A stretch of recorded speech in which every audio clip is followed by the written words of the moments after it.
Congratulations, student drivers, for passing the Module 1 quizzes and exam.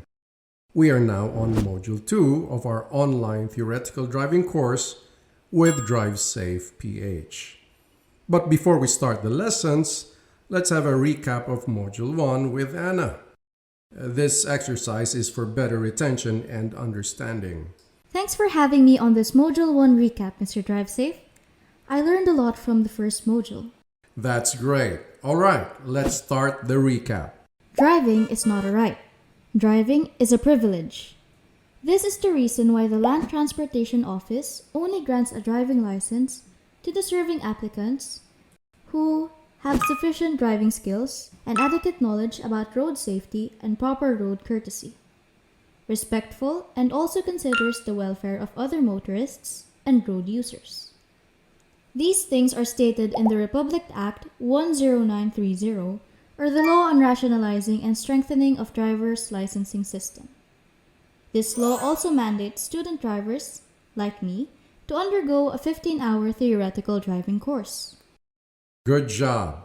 Why is it important that a student driver must be familiar with the Land Transportation Office?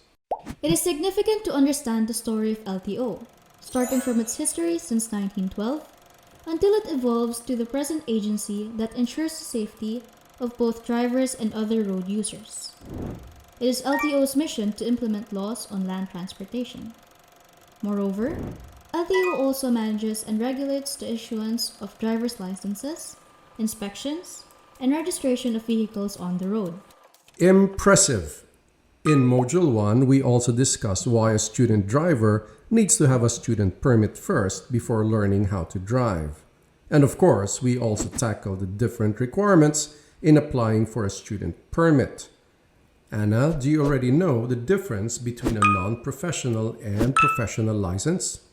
Yes, sir. A non-professional license is only given to drivers who drive private vehicles, while a professional license is issued to drivers of private and public utility vehicles, including hired or paid drivers.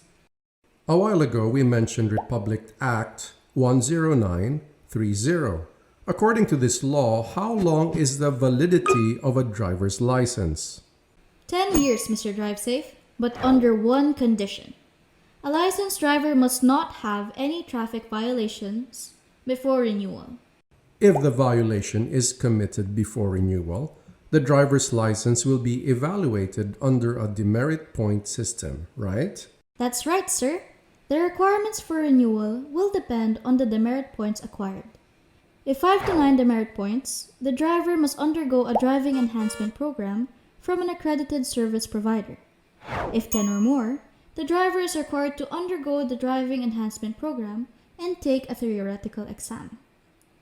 And if the driver acquires 40 demerit points or more, sadly, the LTO will revoke the driver's license for 2 years or more. Let's move on to the motor vehicle registration system. We shared that it is required or compulsory to register vehicles and motorcycles, and that there are 4 classifications of motorcycles. What are these 4 classifications? Easy. These are the private, for hire, government, and diplomatic. Right. We also tackled various kinds of plates depending on the vehicle or motorcycle. Mr. Drive Safe, I also memorized the technique on how to immediately know when your vehicle registration should be renewed. You just have to know the last digit in the plate number of your vehicle because this corresponds to the renewal month of your registration. That's good to hear. I also remember a very important tip. I should never fear traffic enforcers, provided that I know the law and follow it. By the way, I am now familiar with the different types of tickets that enforcers give to drivers, depending on the traffic violation. Now, I am fully aware that only LTO deputized agents do have the power to confiscate my license. All right. Now, what are the government agencies that partners with LTO in ensuring the safety of Filipino road users? These are the Department of Transportation or DOTR, Land Transportation Franchising and Regulatory Board or LTFRB, Highway Patrol Group of the Philippine National Police or the HPGPNP, the local government units or LGUs, Metropolitan Manila Development Authority or MMDA, and Department of Public Works and Highways or DPWH. I am amazed, Anna. Let's move forward and recap about the traffic signs. It was quite a lengthy topic, sir, but I'll start with the regulatory signs that provide guidance and information about traffic laws and regulations. Penalties and punishment await drivers who will ignore and violate these. Yes, it was a long discussion, but I hope you still remember the traffic signs and signals, Anna. And may you also not forget about the route markers. If this continues, then I can confidently say that you'll be a responsible driver. You will be able to protect yourself from any road crash and ensure the welfare of your passengers, other motorists, and road users. Thank you, Mr. Drive Safe. Oh, we also discussed expressway rules. Plus, the meaning of pavement markings or the signs on the road that guide and remind motorists of the proper placement or positioning of vehicles while traveling. I can enumerate all of these, Mr. Drive Safe. Wow! But we have quite a limited airtime. Let me go back to driving on the expressway.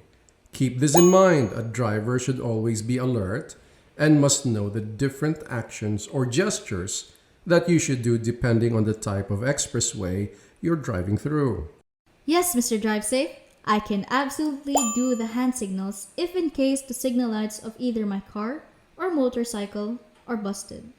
Speaking of hand signals and signal lights, you will surely use that when overtaking. However, what are the important considerations when overtaking?